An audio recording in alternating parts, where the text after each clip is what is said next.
yafqahu qawli. Alhamdulillah, pertamanya dan selama-lamanya marilah kita melafazkan kesyukuran kita kerana Allah SWT dengan limpah dan kurnia dapat kita bersama-sama hadir pada malam ini untuk kita meneruskan lagi pengajian kitab kita, kitab Tanbihul Ghafilin. Mudah-mudahan bila kita baca dapat kita belajar, kemudian dapat kita amal sebelum kita balik bertemu dengan Allah SWT. Hari ini insya-Allah kita akan sambung dalam bab cerita-cerita hikayat atau cerita hikayat yang disebutkan oleh Rasulullah sallallahu alaihi wasallam. Abu Lais As-Samarkandi meriwayatkan dengan sanadnya daripada Anas radhiyallahu anhu berkata, seseorang telah datang kepada Nabi sallallahu alaihi wasallam dan berkata,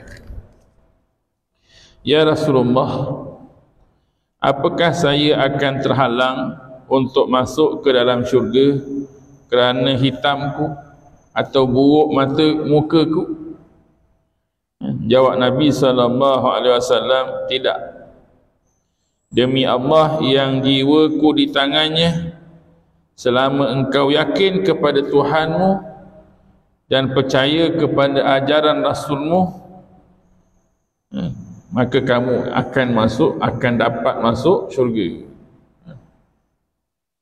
Ada juga seorang laki-laki jumpa dengan Rasulullah sallallahu alaihi wasallam, "Ya Rasulullah, apakah aku ni terhalang masuk dalam syurga sebab muka hitam aku ni ataupun muka tak cantik aku ni?" Nabi kata, "Tak.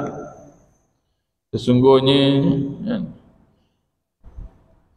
demi Allah yang jiwaku ada di tangannya," Nabi kata, "sesungguhnya jika kamu percaya kepada Allah, beriman kepada Allah dan juga ajaran Rasulullah sallallahu alaihi wasallam, maka kamu tidak akan terhalang untuk masuk syurga." Berkata orang itu, "Demi Allah yang telah memuliakan engkau dengan kenabian, saya telah percaya atau bersyahadah dengan kata la ilaha illallah Muhammadur Rasulullah sebelum datang kemari sekitar 8 bulan. Aku telah masuk Islam, aku telah beryakin, aku telah bersyahadah dengan asyhadu an la ilaha illallah wa asyhadu anna Muhammadur Rasulullah. 8 bulan dah aku masuk Islam. Dan saya telah meminang kepada orang-orang yang ada di sekitarmu. Aku cubalah meminang seorang demi seorang manusia di sekitar anak si fulan, di sekitar kampung ni. Dan semuanya menolak kerana ia keturunan yang mulia daripada suku Bani Sulaim. Dia menolak, semuanya menolak saya kerana keturunan yang mulia dari suku Bani Sulaim. Tetapi burukku ini tak dapat daripada keturunan mak. Aku dah cuba dah minang tapi tak dapat-dapat, walaupun aku ni daripada Bani Sulaim. Ketika itu memang keluarga Sulaim ni orang kenal lah. Tetapi aku dapat muka buruk ni daripada mak. Muka buruk dan sebagai hitam dia daripada belah mak. Ni Rasulullah Rasulullah bertanya, apakah ada hadir pada hari ini Amru bin Wahab? Antara ramai ini ada tak Amru bin Wahab? Seorang daripada suku Bani Thaqif yang belum lama masuk Islam. Nabi tanya, cari Amru bin Wahab. Ketika dijawab tidak ada, hari ini Amru tak datang. Maka Nabi SAW bertanya kepada orang hitam itu, apakah kamu mengetahui rumah dia? Jawab orang tu, iya. Lalu Nabi SAW bersabda, pergilah dan ketuklah pintunya perlahan-lahan. Kemudian pergilah dan memberi salam kepadanya. Bila telah masuk, katakan kepadanya Rasulullah sallallahu alaihi wasallam telah mengahwinkan aku kepadanya, ataupun kemudian beri salam padanya, dan bila telah masuk katakan kepadanya Rasulullah telah mengahwinkan aku dengan puteri kamu, dengan puteri kamu. Orang itu mempunyai puteri yang cantik yang bernama Atikah, juga cerdik. Maka pada mulanya dia disambut dengan baik. Dia pun pergi rumah Amru, beri salam baik-baik, ketuk pintu, masuk, cakap dengan dia, Rasulullah sallallahu alaihi wasallam dah kahwinkan aku ni dengan anak kau. Kalau kita pun pelik lah kan, nak pergi tiba-tiba pula tu kan, bawa nama Nabi je, agak-agak nak jumpa, nak percaya ke? Kalau kita jadi Amru pun kita rasa, ish, betul tak betul orang ni, ke betul tak betul Nabi nikah pula tu dengan orang hitam kan. Mula-mula disambut, mula-mula disambut dengan baik, tetapi kerana hitam dan mukanya buruk, maka mereka tidak senang lagi padanya. Tengok-tengok hitam buruk pula tu kan, maka dia tak senang dah padanya. Bahkan setelah dia menyampaikan apa yang disuruh oleh Nabi sallallahu alaihi wasallam, aku telah dikahwinkan oleh Nabi sallallahu alaihi wasallam dengan puteri kamu, segera mereka tolak dengan cara yang kasar. Segera mereka tolak dengan cara yang kasar, terus halau terus. Gila ni ya, keluar. Tak siapa-siapa datang ngaku Nabi suruh kahwin dengan pula kan. Disuruh kan, sehingga segera keluar dan pergi kembali kepada Rasulullah sallallahu alaihi wasallam. Nak pergi dah, nak balik dah, cepat dia keluar, cepat nak balik jumpa Rasulullah sallallahu alaihi wasallam. Tiba-tiba puteri itu berkata kepada ayahnya yang telah menolak pinangan itu, Atikah tadilah, dia bercakap dengan ayah dia, wahai ayah, carilah selamat, carilah keselamatan sebelum turunnya wahyu yang membuka kedokmu ataupun aib kamu. Maka jika benar Rasulullah sallallahu alaihi wasallam telah mengahwinkan aku dengannya, maka aku rela atas apa yang direlakan Allah dan juga Rasulullah untukku. Kata Atikah, baiklah Atikah, ya Allah, ya ayah, ya, cari keselamatan ya, jangan cari masalah, jangan cari balak ya. Yang cakap ni Rasulullah tau. Kan sebelum turunnya bala ni, baik kita terima je. Kan jumpa bala kan, turun ni wahyu, buka semua aib kita ni kan. Allah pula tegur, kalau inilah yang dipilih oleh Allah dan dipilih oleh Rasulullah sallallahu alaihi wasallam, maka aku rela, kata Atikah.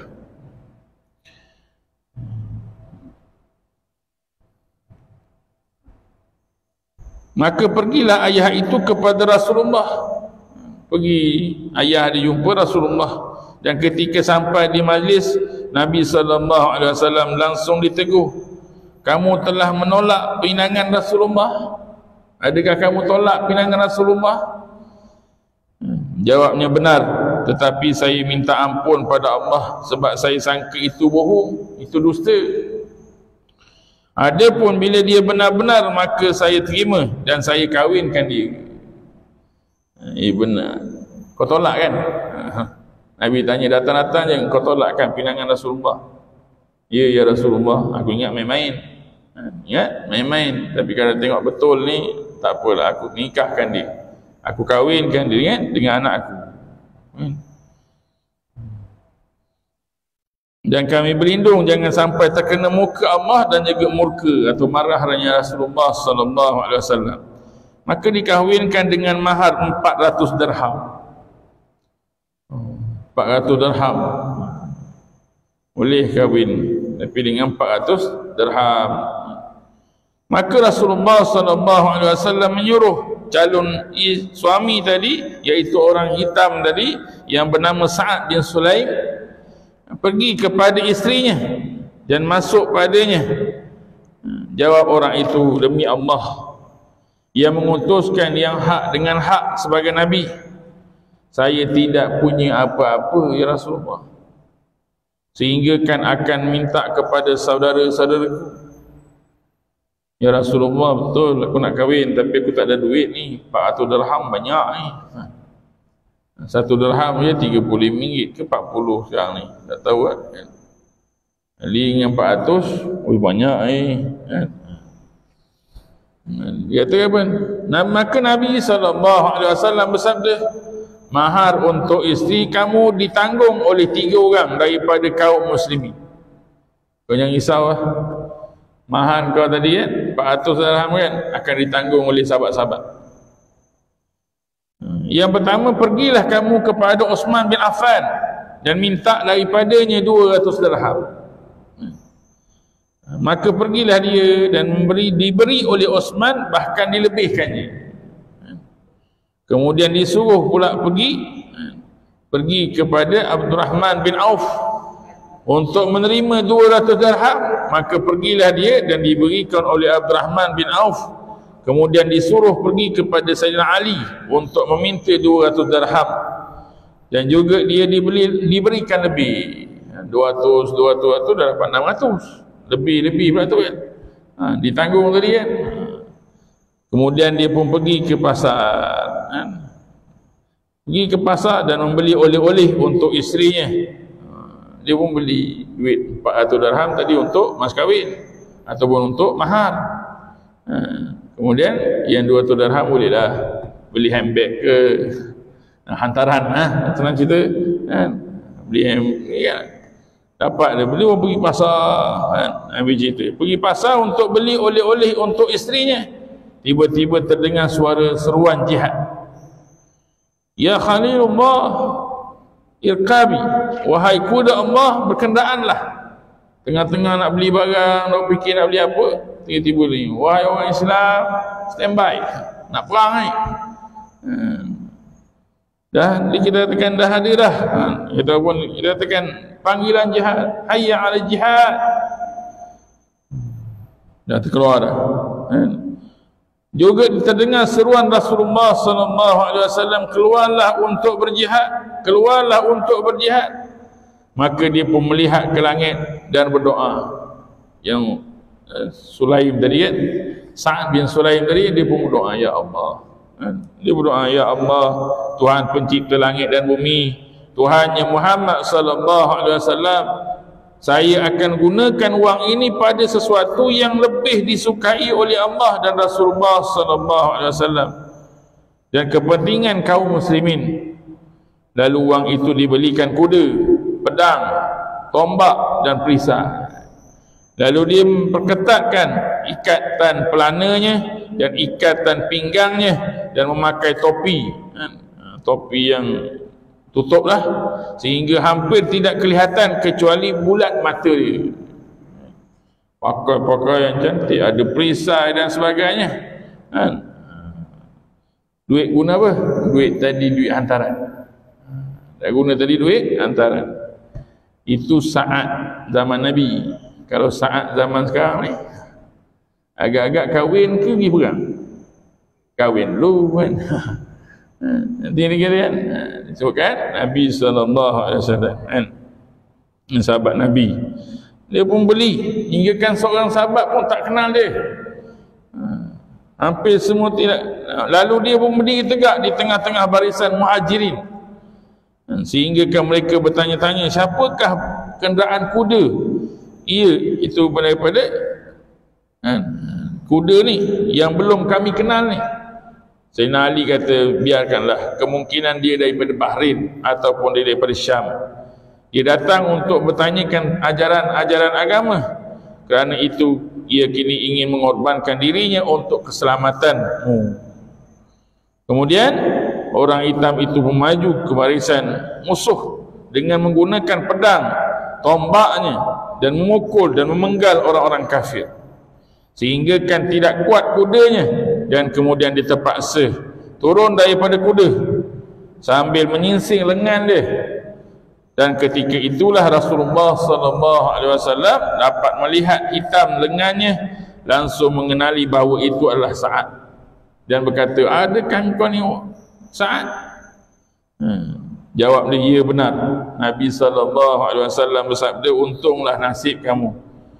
Dan terus dia menikam dan dengan tombak dan membunuh dengan pedang sehingga jatuh gugur syahid. Yang namanya Sa'ad bin Sulaim waktu tu dia gugur syahid. Bila dah habis seperang, Nabi SAW cari dia, cari mayat. Aku nampak tadi Sa'ad, mana Sa'ad? Tengok sahabat-sahabat yang hidup tak ada.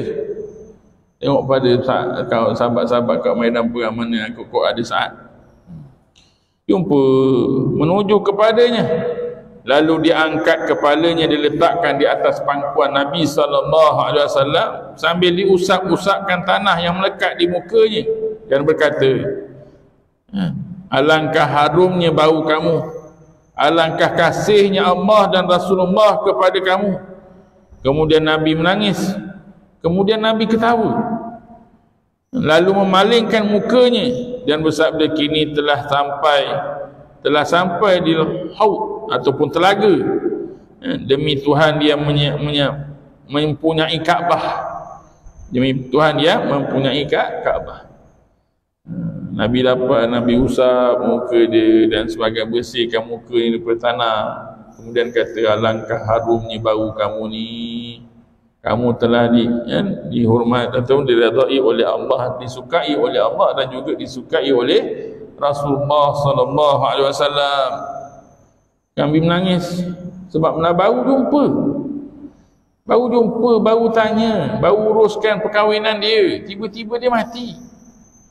Tak rasa kenikmatan dunia. Nabi menangis, kemudian Nabi suka pula, senyum pula. Kemudian Nabi tutup mata, Nabi paling. Dia gitu, Nabi paling. Jawab sahabat, ada seorang Abu Lubabah tanya, ya Rasulullah, kenapa kau menangis? Lepas tu kau ketawa, lepas tu kau pusing sana pula, memalingkan muka daripada dia. Jawab Nabi SAW, dan apakah itu telaga Lub? Telaga Khub, Haud, telaga yang diberikan oleh Allah kepada aku. Lebar telaga itu daripada San'a, Yaman hingga ke Basrah. Telaga Nabi SAW yang namanya Haud, iaitu daripada Yaman sampai ke Basrah, iaitu daripada Yaman sampai ke Syam. Besarnya telaga Nabi SAW yang Allah berikan kepadanya. Tepinya dihias dengan permata dan mutiara. Airnya lebih putih daripada susu dan rasanya lebih manis daripada madu. Siapa yang minum satu kali daripadanya tidak akan haus untuk selama-lamanya. Ini disebutkan dengan dalam hadis Nabi, sebutkan tentang telaga Al-Haud. Dia kata, Sa'ad tadi dah dapat dah minum air telaga ni. Sa'ad dah dapat dah seronok. Tadi menangis, ini dapat seronok. Lalu ditanya, ya Rasulullah, mengapa kamu menangis? Lalu ditanya, ketawa, kemudian berpaling daripadanya. Jawab Nabi SAW, tangisanku ini kerana rindu kepada Sa'ad. Adapun ketawaku itu kerana gembira melihat kemuliaan yang diberikan kepadanya oleh Allah.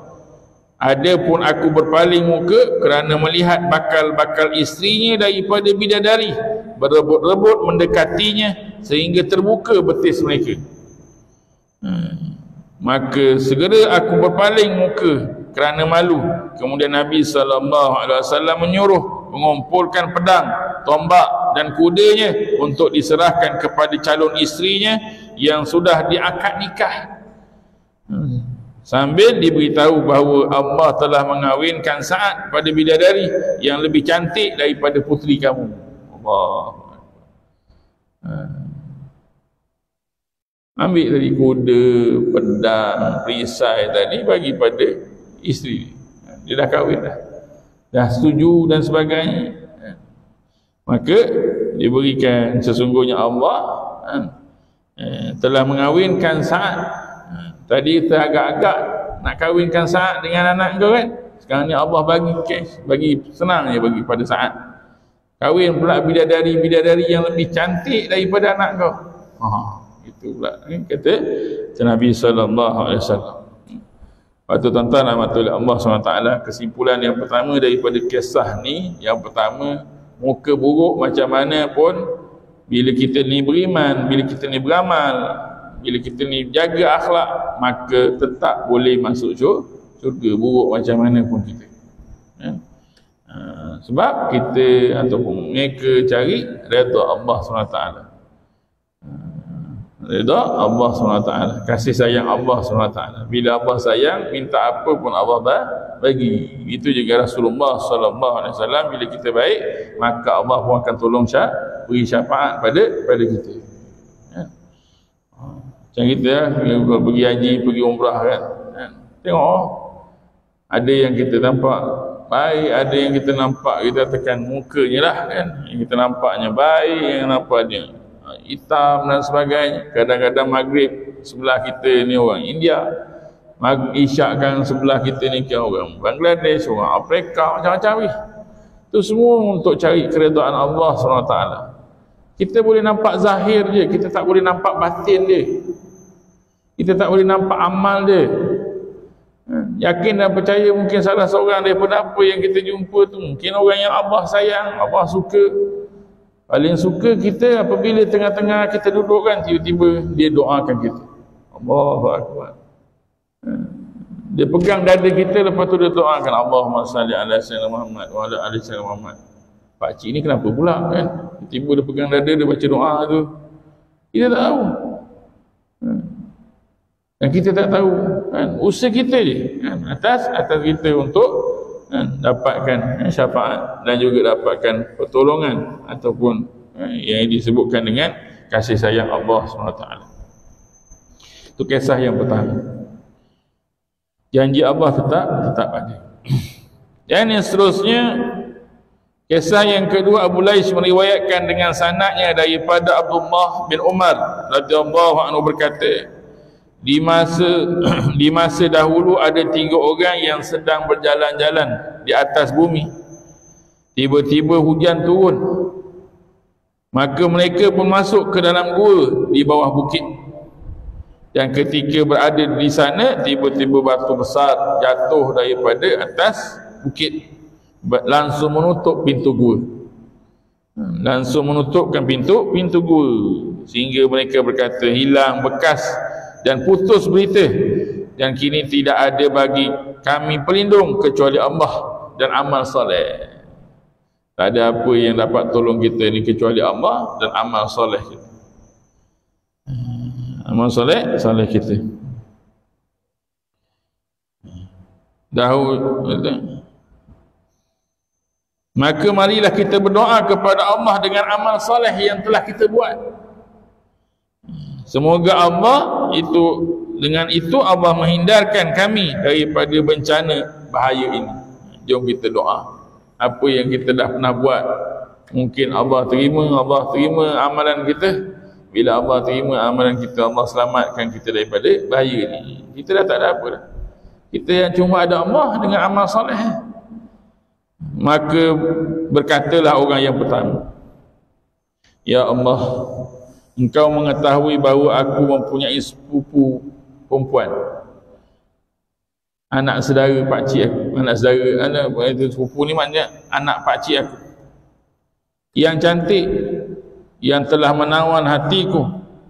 Kerana itu aku pujuk untuk berbuat lacur, buat dosa, buat zina, tetapi dia menolak, sehingga kan dia menderita kelaparan. Maka dia pun datang minta tolong kepada aku, maka aku tolak permintaannya, kecuali jika dia ingin menyerahkan dirinya pada aku. Pada mulanya dia menolak, tetapi kerana keadaannya sangat susah, maka dia menyerahkan kepada aku.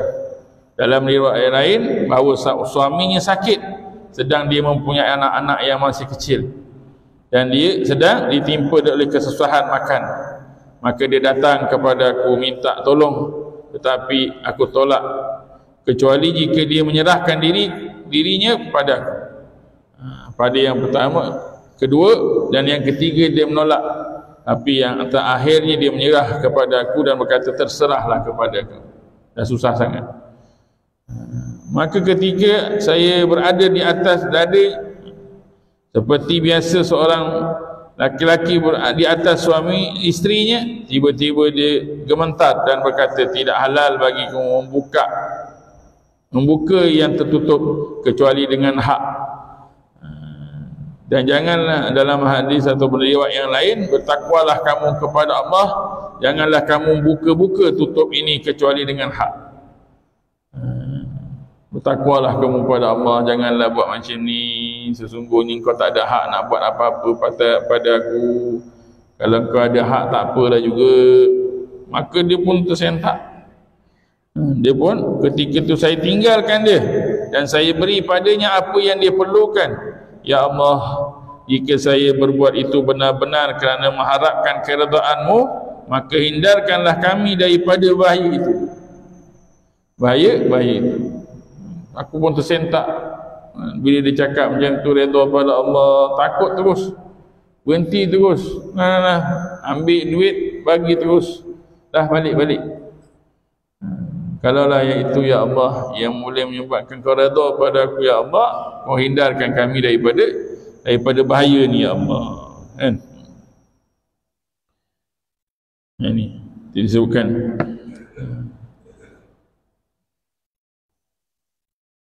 Maka seketika itu batu itu bergerak dan sedikit longgar, tetapi belum lagi dapat keluar daripada gua tersebut.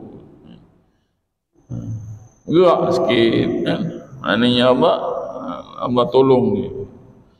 Maka berdoalah orang yang kedua, ya Allah, Engkau telah mengetahui bahawa dahulu kedua ayah dan ibuku masih hidup dan keduanya masih telah tua.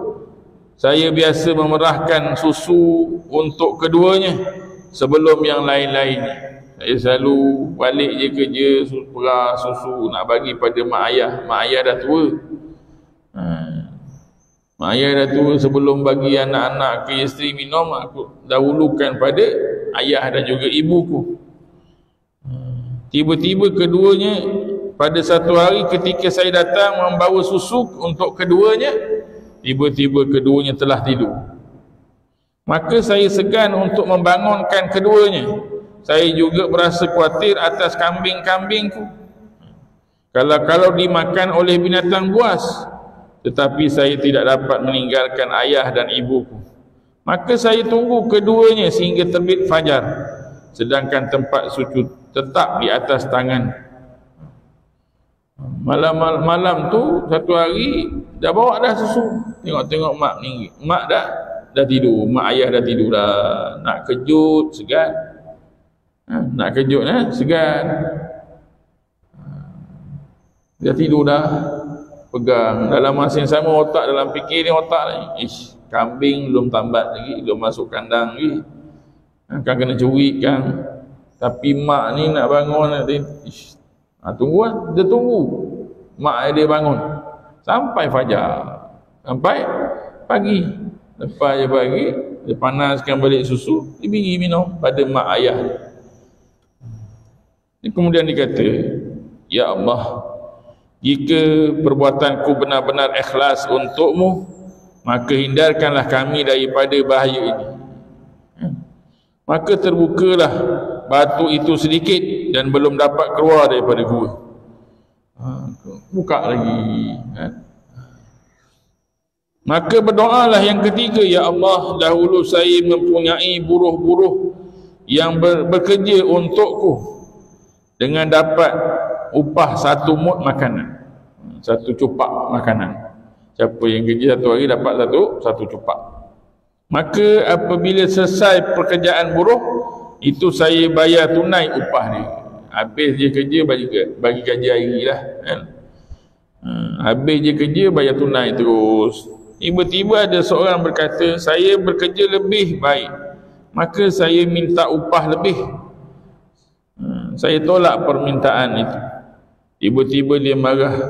Dalam riwayat yang lain, tiba-tiba ada seorang buruh datang terlambat pada hari itu dan bekerja hanya setengah hari, maka saya tidak mengurangkan upahnya sehingga menyebabkan orang lain mengadu. Dia datang lambat setengah hari, gaji sama ke? Kita ni kerja dah hari-hari dah cantik dah, datang awal dah, kerja lebih baik lah daripada dia minta lebih sikit pun tak boleh. Tu orang lain mengadu lah. Bahawa orang itu bekerja setengah hari diberikan upah sama. Saya bertanya padanya, apakah saya mengurangi upahmu?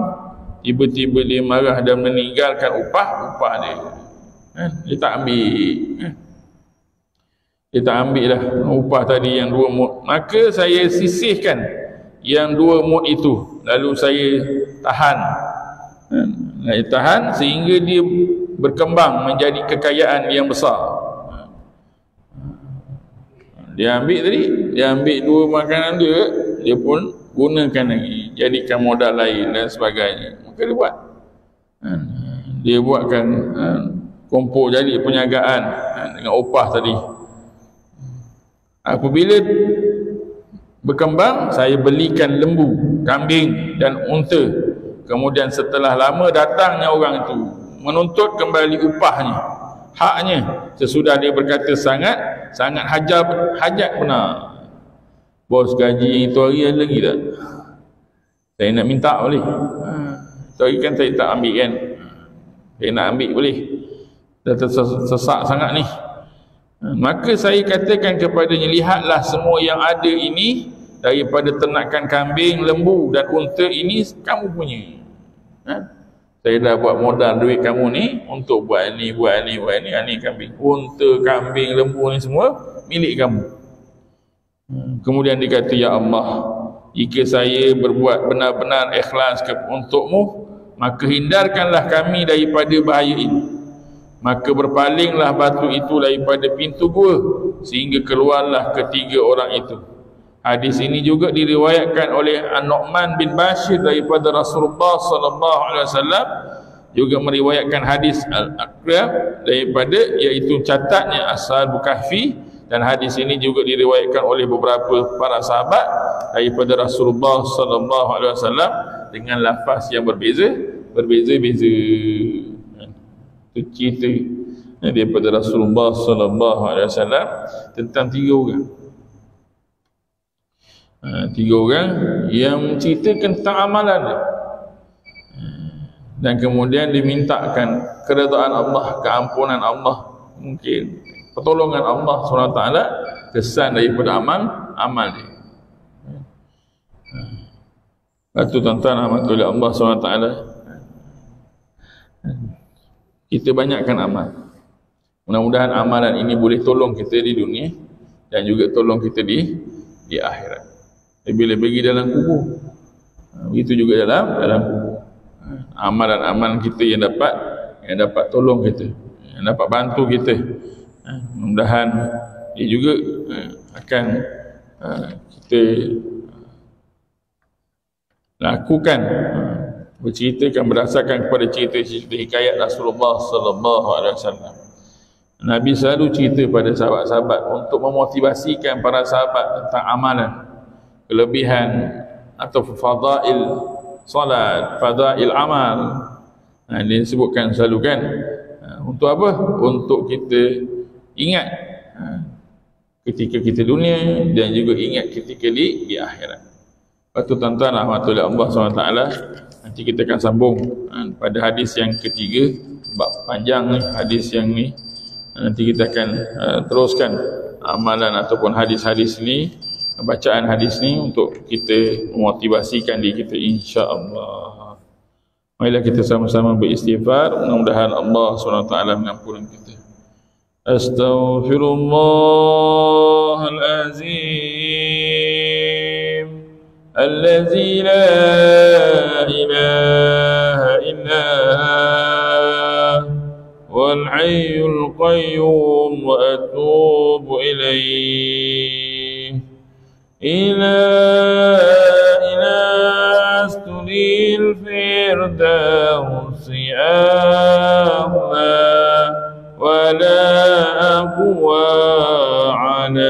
نار الجحيم الله هب لي توبة وفي ذنوبي فإنك غافر الذنب العظيم.